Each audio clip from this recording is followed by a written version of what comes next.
Monday, November 25th, and you're watching Oly TV. Just improvise right now.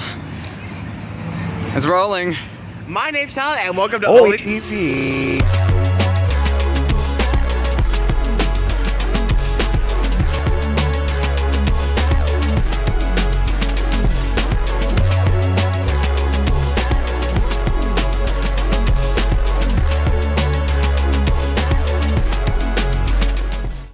The Drama Club is presenting a club talent show on December 4th in the Black Box Theater at 7 p.m. Want to participate? See Mr. Taylor in the Black Box to audition. They're looking for musical numbers, scenes, monologues, dances, and more. Come and show off your talents. The drama department is also happy to present their winter play, The Post Office. At this time, this play is presented on January 9th and 10th at 7 p.m. in the Black Box. The band is collecting clothes for Big Brothers Big Sisters as part of a fundraiser. Feel free to bring bags of old clothing in a plastic bag to the office or band room. Clothing includes shirts, pants, blankets, towels, shoes, socks, dresses, belts, and backpacks. Juniors, if you're planning on running for an SBO position next year, the process begins in January. This is a mandatory leadership conference that takes place in the first 2 weeks of June. Keep in mind when you plan your summer vacations. Students, remember if you are not in a class during flex time, you have to be in the cafeteria or courtyard, not in the halls. Olympus High's 4th annual school-wide Poetry Out Loud competition will be held on Wednesday, December 11th at 2:30 p.m. in the lecture hall. Our Olympus High champion will be chosen from the classroom winners and go to compete at a regional level. See Miss Weed in room 2.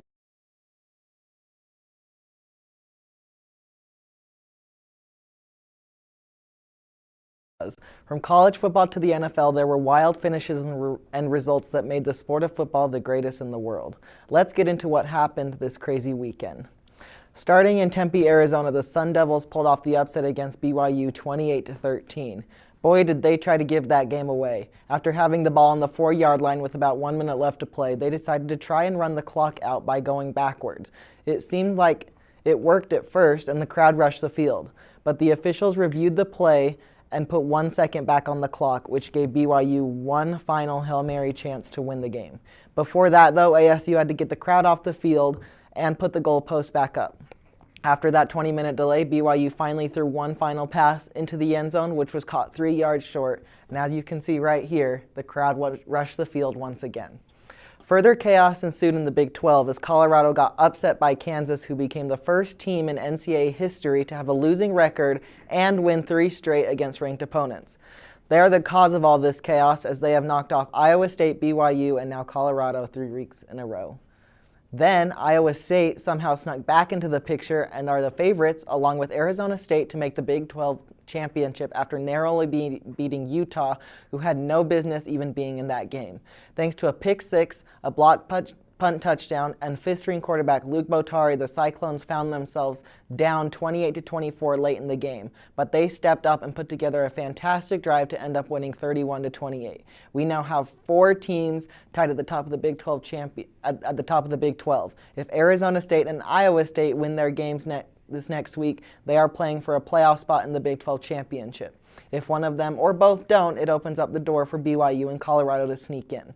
America's College Football Conference is delivering a race for the ages. Chaos didn't only happen in the Big 12, though. The high and mighty SEC also found a way to cannibalize themselves. Starting early in the morning, now bull-bound Florida saved their season as they knocked number 9 Ole Miss out of the college football playoff with a 24-17 win. Ole Miss was given every chance to win this one, but quarterback Jackson Dart could not stop throwing it into double and triple coverage. Later that night, chaos continued as lowly Oklahoma found a way to beat number 7 Alabama, likely knocking them out of the playoff as well. Alabama suffered their 3rd loss for the first time since 2010 and tallied their lowest total amount of points in a game for the first time since who knows when.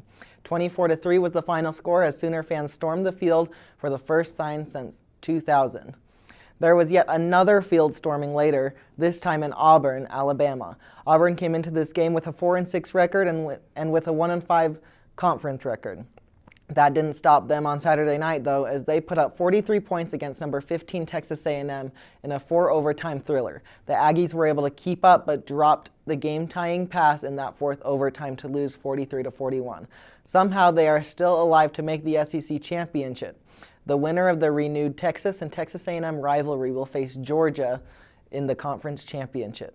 Now, let's take a little break from sports. One of our reporters, Will, asked the community of Olympus to play this game in real life. Here are the results. First question, what beats rock? Paper. What beats paper? Scissors. What beats scissors? Black paper. What beats black paper? Paper shredder. What beats a paper shredder? Lawnmower. That's it.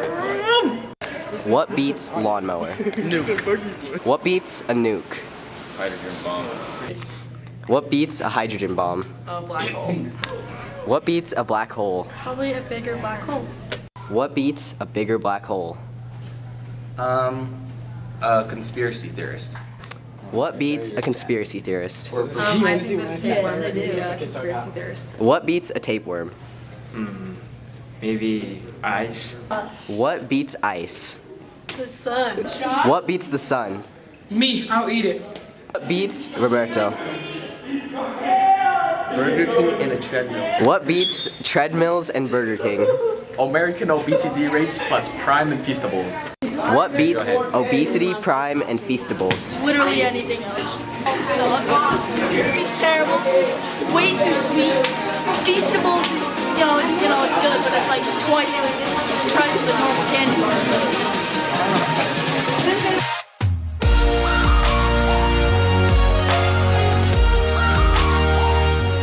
Now let's transition to Sunday football after that great report by Will. The NFL early slate didn't disappoint. The Minnesota Vikings were up 24-14 over the Bears with 23 seconds left. The game is over, right? Wrong. Chicago scored a touchdown and recovered the first onside kick in the NFL, and then went down to kick a field goal to send the game to overtime. Unfortunately for the Bears, it really didn't matter as they lost in overtime anyway. And finally, the Commanders and Cowboys played a game for the ages. Dallas went into the fourth quarter up 20-9 and won the game 34-26. Washington was down 27-19 with 2:49 left to play. They kicked a field goal, quickly stopped Dallas to get the ball back, and then with 33 seconds left, they completed an incredible 86-yard touchdown pass to put them down by 1. All they need to do is kick the extra point, and the game goes to overtime. Unfortunately for them, they missed it. That's their second extra point they missed in that game, and they lost. Now that was a lot of football. If you're smart this weekend, you will spend less time with your family and more time watching football, as we haven't seen this much chaos in one season since 2007. Now let's head back to the desk. Thanks, Lucas. Now here's James with the weather. Good morning, Titans. We are officially in the stretch of endless cold. Today we've got a high of 47 with a low of 40. Tomorrow we might be getting some showers that could turn into snow, and with some slightly colder temperatures as well. On Wednesday and Thursday we'll have some sunnier skies, but don't let them fool you. Those days are going to be the coldest of the week with highs of 39s and lows of 23. For Friday we will have a high of 40 and a low of 24. Saturday and Sunday will warm back up with highs of 43 and 44 and lows of 26 and 27. Make sure to stay warm, Titans. That's all I've got for weather. Now back to the desk. Thanks, James. And thank you for watching. Subscribe to Oly TV and follow our Instagram for all updates around Olympus and beyond. Our next broadcast will be on Tuesday for the boys basketball game at 7.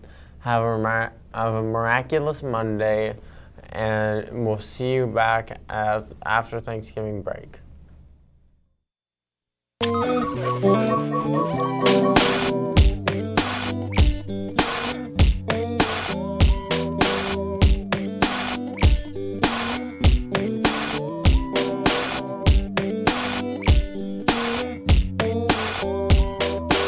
You guys want to be in this for a second? Oh wait, Talon's already in it.